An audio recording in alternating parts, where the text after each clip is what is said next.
ধান চাষের অনুকূল ভৌগোলিক পরিবেশ আলোচনা করো। এই প্রশ্নটি মাধ্যমিক 2025 সালের ফাইনাল এবং টেস্ট দুটো পরীক্ষার জন্য কিন্তু গুরুত্বপূর্ণ। আজকে তোমাদের এই প্রশ্নের সম্পূর্ণ নোটস আলোচনা করব, সম্পূর্ণটা একদম জলের মতন বুঝিয়ে দেবো এবং এর যে ফ্রি পিডিএফ সেটা তোমাদের সাথে আলোচনা করবো, অর্থাৎ সম্পূর্ণ নোটসের ফ্রি পিডিএফটা তোমাদের দিয়ে দেবো বিনামূল্যে, কোনো রকম কিন্তু কোনো টাকা পয়সার কোনো ব্যাপার নেই। আর তোমাদের ভূগোলের অধ্যায়ভিত্তিক যে বড় প্রশ্ন সেটা সাজেশনে কিন্তু খুবই তাড়াতাড়ি আসবে। আর তোমাদের যে শর্ট কোশ্চেন অর্থাৎ এমসিকিউ তার কিন্তু অধ্যায়ভিত্তিক আলোচনা অলরেডি শুরু করে দিয়েছি, দুটো অধ্যায় অলরেডি কমপ্লিট করে দিয়েছি এবং সেই দুটি অধ্যায় যদি তোমরা দেখো ভিডিওগুলো, সেই অধ্যায় থেকে যে কোনো প্রশ্ন আসলে কিন্তু তোমরা পারবে। সম্পূর্ণ নতুন পদ্ধতিতে আলোচনা করেছি, বাকি 4-5টা ইউটিউব চ্যানেলের মতো না যে 10-20টা প্রশ্ন র্যান্ডামলি তুলে দিলাম সেখান থেকে বলে দিলাম চলে আসবে, সেমন কিন্তু না। আমি কিন্তু খুব ভালো করে আলোচনা করেছি, তোমরা যদি আলোচনাটা দেখো তাহলে কিন্তু বুঝতে পারবে। ক্লিয়ার? আর অন্যান্য সাবজেক্টের সাজেশন কিন্তু অলরেডি আপলোড করেছি, আর ইতিহাসের বিভিন্ন নোটস আলোচনা করে দিয়েছি, যেমন মহাবিদ্রোহের প্রকৃতি, মহারানীর ঘোষণাপত্র, ইলবার্ট বিল, এই ধরনের গুরুত্বপূর্ণ প্রশ্নগুলি কিন্তু আলোচনা করেছি, সম্পূর্ণটা বুঝিয়েছি এবং তার পিডিএফও কিন্তু তোমাদের সাথে শেয়ার করেছি, সেগুলো দেখে আসতে পারো, তার লিঙ্ক ডেসক্রিপশনে রয়েছে। আর বেশি কথা বাড়াচ্ছি না, সরাসরি কিন্তু মূল টপিকে চলে যাচ্ছি। তো দেখো, প্রথমে চলে আসি প্রাকৃতিক পরিবেশ। ধান চাষের জন্য কেমন ধরনের প্রাকৃতিক পরিবেশ দরকার? প্রথম হলো জলবায়ু। কেমন জলবায়ু দরকার, কেমন জলবায়ুতে ধান চাষ ভালো হয়? দেখো, ক্রান্তীয় ও উপক্রান্তীয় মৌসুমি জলবায়ুর উষ্ণ আর্দ্র পরিবেশের ফসল হলো ধান। অর্থাৎ ক্রান্তীয় এবং উপক্রান্তীয় মৌসুমি জলবায়ুতে ধান চাষ ভালো হয়।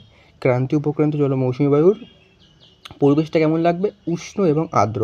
এই পরিবেশের মধ্যে কিন্তু ধান চাষ সবচেয়ে ভালো এবং ধান চাষের পক্ষে এই জলবায়ুটাই উপযোগী।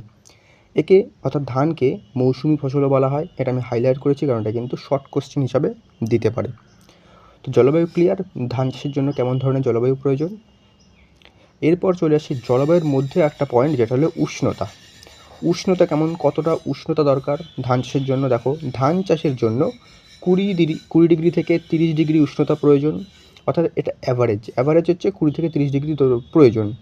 এর মধ্যে আবার কি ভাগ আছে, যেমন চারা রোপণ করার সময়, অর্থাৎ চারা রোপণ যখন করা হবে তখন কিন্তু 17 থেকে 20 ডিগ্রি সেলসিয়াস প্রয়োজন, এবং চারাটা যখন বৃদ্ধি পাবে অর্থাৎ গ্রো হবে তখন কিন্তু 25 ডিগ্রি সেলসিয়াস প্রয়োজন, এবং পাকার সময় কত প্রয়োজন? 27 থেকে 30 ডিগ্রি প্রয়োজন।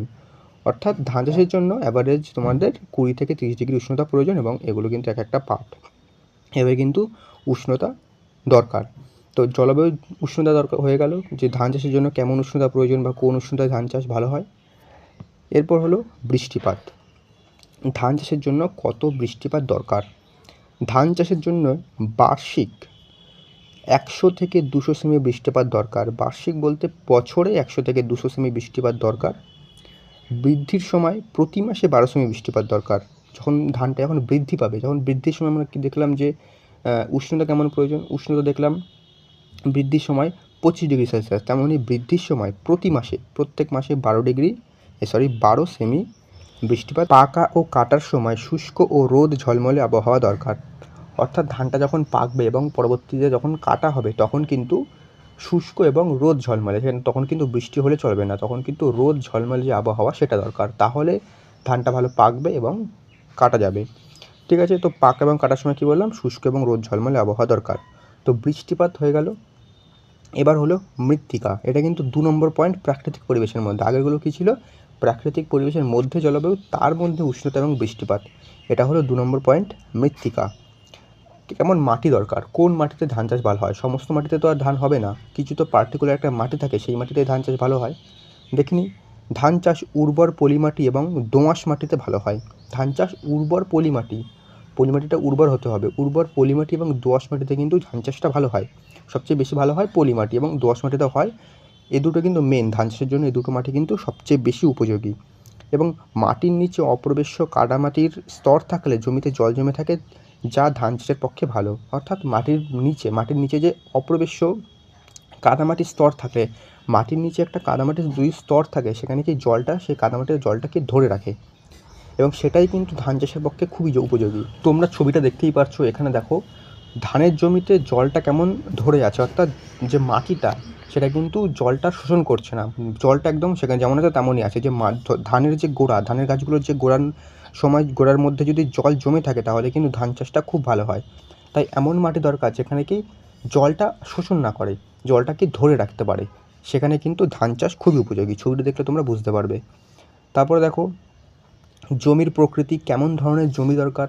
সব জমিতে কিন্তু ধান চাষ হয় না, বা জমির একটা পার্টিকুলার একটা জায়গা আছে, সেই সমস্ত জায়গাতেই ধান চাষ ভালো হয়, বা জমিটা কিন্তু তেমন টাইপের হতে হবে। দেখো নদী অববাহিকা, বদ্বীপ, উপকূলের জমিতে জল জমে থাকে, তাই ধান চাষ ভালো হয়। অর্থাৎ যে নদী অববাহিকার জায়গাটা আছে, বদ্বীপ আছে, বিভিন্ন উপকূলের জমিগুলো আছে, সেখানে যেহেতু জল জমে থাকে তাই সেখানে ধান চাষ ভালো হয়। জমির উচ্চতা সমুদ্রপৃষ্ঠের উচ্চতা থেকে সামান্য উঁচুতে ধান চাষ ভালো হয়। অর্থাৎ ধান চাষের যে জমিটা সেটা কিন্তু সামান্য উঁচু থাকবে, সমুদ্রপৃষ্ঠের উচ্চতা থাকে, সেখানে কিন্তু ধান চাষ ভালো হবে। ক্লিয়ার?